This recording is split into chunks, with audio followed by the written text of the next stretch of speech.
সদ্গুরু, আমি একটি শিশুকন্যার মা। একজন মা হিসেবে আমার দায়িত্ব কী আমি সত্যিই জানি না। কোন শিশুর মা বললেন আপনি? শিশুকন্যার।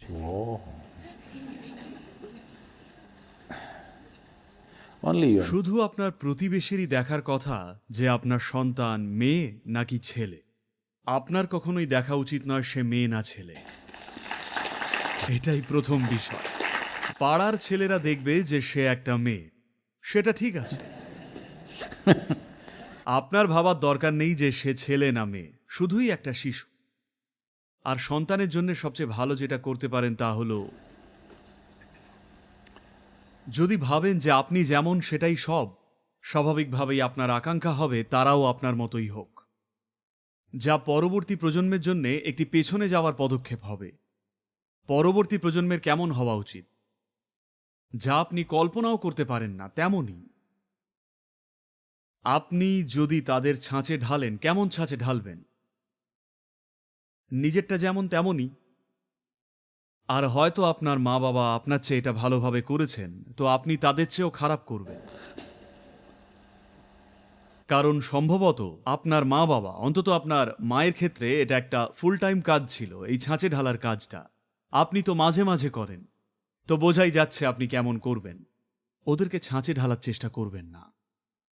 একটি শিশুর বেড়ে ওঠার জন্য চাই শুধু এক স্থিতিশীল মধুর পরিবেশ,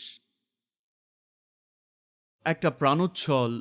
আমি প্রথমে রাখছি প্রাণোচ্ছল, আগেই প্রাণোচ্ছল, তারপরে ভালোবাসাপূর্ণ, কেমন? তা না হলে শুধু এই গদগদ ভালোবাসা, কোনো প্রাণোচ্ছলতা নেই, সুখানুভূতি নেই, মানুষকে এটা মনমরা করে দেয় ধীরে ধীরে। প্রথমেই প্রাণোচ্ছল একটা পরিমণ্ডল, যদি সেটা ধরে রাখতে পারেন তখন তাতে নিজের ভালোবাসা একটু ঢেলে দিতে পারেন। বাচ্চাদের আপনার ভালোবাসা আর মনোযোগ দরকার হবে 5, 6, 7 বছর বয়স পর্যন্ত। তারপর তারা দূরত্ব বাড়াতে চায়, তারা নিজেদের মতো হতে চায়। আর সেটাই ঠিক। আপনার একমাত্র কাজ হলো তাদের একটা খুব প্রাণোচ্ছল আর ভালোবাসায় ভরা একটা পরিবেশ দেওয়া। অবশ্যই রাস্তাঘাটে অন্য কেউ তাদের সাথে অন্য কিছু করার চেষ্টা করবে, সেই প্রভাবগুলো সবসময় থাকে, তাদেরকে সেই জিনিসগুলো থেকে সম্পূর্ণভাবে রক্ষা করা উচিতও নয়, কারণ একদিন তাদের বাইরে যেতেই হবে। কিন্তু আপনার কাজ তাদেরকে ছাঁচে ঢালা নয়। আপনার সন্তান যেন কিছুতেই আপনার মতো না হয়ে যায়, তারা যেন আপনি যেমন তার চেয়ে বেশি কিছু হয়, তাই না? আপনার কিছু বেশির ধারণা হলো তারা আপনার চেয়ে বেশি উপার্জন করুক, তাদের বড় গাড়ি হোক, বড় বাড়ি থাকুক, এটা দুর্ভাগ্যজনক। আপনি যদি এতটা প্রাণোচ্ছল হন তারা যেন আপনার চেয়ে আরো বেশি প্রাণোচ্ছল হয়। আপনি যদি এতটা বুদ্ধিমান হন তারা যেন তার চেয়েও বেশি বুদ্ধিমান হয়। আপনি যদি এতটা ভারসাম্যপূর্ণ হন তারা যেন তার চেয়েও বেশি ভারসাম্যপূর্ণ হয়, তাই না?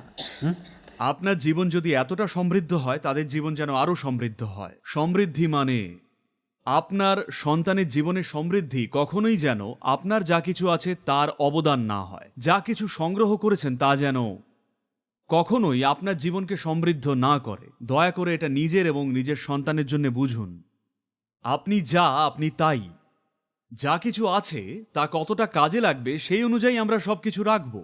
যা কিছু ব্যবহার এবং উপভোগ করতে পারি তা আমরা রাখব, কিন্তু কখনোই নিজের জীবনকে বা সত্তাকে সমৃদ্ধ করার চেষ্টা করবেন না যে আপনি কি পরেন, কোথায় থাকেন, আপনার কি কি আছে এগুলো দিয়ে। এই জিনিসগুলো ব্যবহারযোগ্য, যতদূর পারেন ব্যবহার করুন, সমস্যা নেই, কিন্তু সেগুলো যেন আপনার সত্তাকে সমৃদ্ধ না করে। আপনি যা, তা আপনার ভেতর থেকে ঘটা উচিত। যদি আপনার সন্তান এইভাবে বেড়ে ওঠে, সে যাই হয়ে উঠুক না কেন সেটা ঠিক আছে, তারা আপনার মতো কেন হয়ে উঠছে না এই নিয়ে আপনার সমস্যাটা যদি একবার চলে যায়, তখন আপনি দেখবেন সন্তান বড় করা কত আনন্দের আর কতটা মুক্তির।